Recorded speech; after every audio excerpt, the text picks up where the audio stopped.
Greetings, I'm Moldran, and today I wanted to make a short guide about the Infernal machine, which is the device that you need to assemble to be able to fight uber bosses. Now, what is the reward from doing this? You get a chance, or you can basically create the Hellfire ring, which I explained in my previous video, which you can also check out if you haven't seen yet. The Hellfire ring is an extremely strong legendary. It's probably the strongest legendary in the game, and it's definitely worth getting one. So now if you create that Hellfire ring, it has 4 random affixes that it can roll.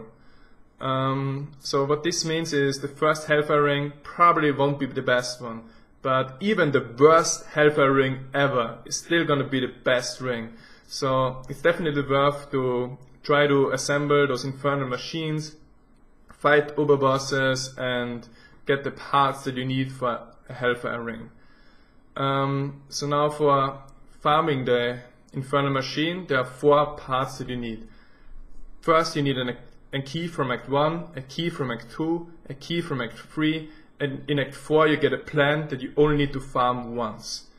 The mechanics behind this are the chance for those items to drop are affected by both your monster power and your Nephalem Valor stacks.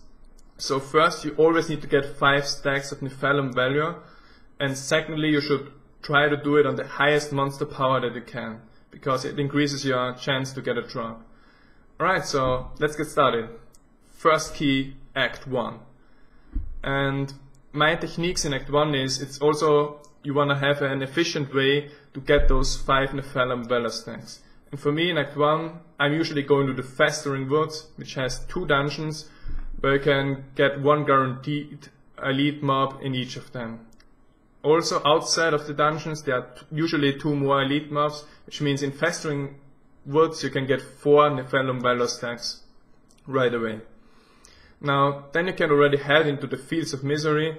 This is where the Key Warden is located, and where you can get the 5th stack first and then kill the Key Warden. It's not that much of a hard fight, but yeah, here you can see I got the key and I'm able to move on to Act 2. Now in Act 2 it's pretty easy to get the 5 stacks. I'm usually starting in the road to Alcanus, where you get 1 or 2 really easy to kill elite packs. And here you can see the first one, and then I also find a champion bag on the other side. Now when you're grinding those keys or farming them, the best thing you can do is play in a group. Because first of all, it's easier to find elite packs, and secondly, the monster HP only increases by 70%. So if you and another guy are doing the same damage, you already won. It's easier to kill mobs, and that's even without considering like synergy effects, for example a monk providing group buffs and so on. And the second big advantage by getting or by playing with a group is you get 3 or 4 Infernal machines depending on how many players you play with, and you can open them all at the same time. And why this is good I'm gonna mention later in this video. But yeah, after the road to Alcanus I usually go to Black Canyon Mines, which has 1 or 2 elites right at the waypoint. You can see the first elite, and the second elite was right next to it. So that's another 2 stacks, easy and fast. Exactly how it should be. And for the 5th stack I'm going to the Dalgur Oasis, which is the same place where the Key Warden spawns. And yeah, here again next to the waypoint I found my pack, and I'm able to get the 5th stack. This here is a monster power 10, so I'm getting a guaranteed key drop from this mob when I kill him. This one is a bit more tricky because of the missile dampening, which already killed me once, but not this time, and I'm able to get the 2nd key. Key of Hate. You always get the same key from each act. Like Act 2 is always the Key of Hate. Alright, Act 3.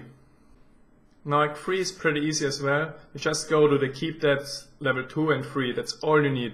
And the good thing about Keep Depths level 2 is if you find the chest, that's another stack of Nephalem Valor just by clicking on it. Usually you get 3 elites plus the chest in level 2, and then you can either go directly to Stonefort where the Key Warden is located, or you go to Keep Depths level 3 and get the last 1 or 2 stacks. Now the Key Warden here is a bit tricky for whirlwind buffs, because you don't want to fight him on an open field because he has those frozen ground that slows you, and he also has the illusionist ability, and it's really frustrating to play this on a big map because you always run out of your rough berserk. So what I tried to do here is I pulled them up here in this small map, and here it was really easy to deal with that key warden.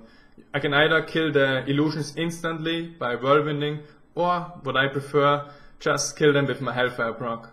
And you can also see the Siegebreaker down there in the background. But yeah, this key warden, as I said, is really easy as a barb if you just pull him on such a small platform where the illusions and the frozen ground doesn't really matter and doesn't affect you. Like, my first time I killed this key warden took me like 20 minutes, but now it's only taking me, let's say, 2 or 3 minutes with the new strategy. And again, I'm just, you see that Hellfire Ring proc? That's what we are doing this all for. 4 to 5 million damage to all opponents. The radius is not that big, but it's big enough to hit 5 or 6 targets at the same time. And I've actually one-shotted champion packs on high monster power difficulties with that ring proc.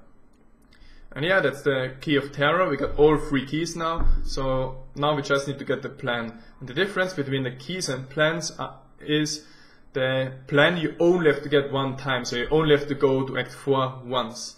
Whereas you have to get the keys every time you want to assemble or create a portal to fight an Uberboss. But yeah, now about Act 4 and the plan. So now Act 4 can be pretty tough, so even for myself I really don't like to do Act 4 with monster power 10, especially if I'm playing solo. But what you want to do in Act 4 is you want to get 4 stacks, at least 3 stacks in the Gardens of Hope, which are much easier than the Silver Spire. So here I was forced to get the last stack in the Silver Spire, and it took a pretty long time to kill that pack, and then the key warden. This key warden you want to really fight 1v1 because it gives you a nasty debuff which reduces your healing by 75%. So instead of, let's say, 1000 health, you only heal for 25%, and that's a pretty big deal. But yeah, I managed to kill this key warden, get the plan, and now I'm just gonna show you quickly how to assemble it and how to craft the pieces and also how to open the door to the Uber bosses. And yeah, to get to the right place that you need for the Infernal Machine, you must set your quest to the last quest of Act 1, return to Tristram, and yeah, first thing we're gonna do is we're gonna learn the plan. So you just do this by right clicking and you're able to craft Infernal Machines from then on. You only need to do this once. Then you forge weapons and click on show, have materials, so you get right to the Infernal Machine. And yeah, that's it. It's a single slot item and you can activate it here in this hidden portal. You just click on it and then you can enter this cellar. It's called Heretic's Abode, and then you press on your Infernal Machine and it opens a portal. Either a portal on the left side, which gives you the Skeleton King and Magda, the portal in the middle side, which gives you Gom and Rakanov, or the portal on the right side, which gives you Kulle and the Siegebreaker. But yeah, they always have the same names. For example, the Skeleton King is Realm of Discord, which is also the strongest one in my opinion. But yeah, then next thing you do is you get 5 stacks before you encounter them. Here's actually 2 different returned archer packs, like 6 champions, so I guess Jivilson doubled it again. And yeah, then the fight itself, I don't have the time to explain that now. I think that video gives you a pretty good understanding of how you can create and fight Uber bosses, and if there's any demand or interest, I can make a second video about the Uber bosses themselves, how you can beat them, how the fights are, and also which parts you get from them that you need to craft the Hellfire Ring. But yeah, I hope you enjoyed the video. If you like more content, subscribe, and see you guys next time. Bye!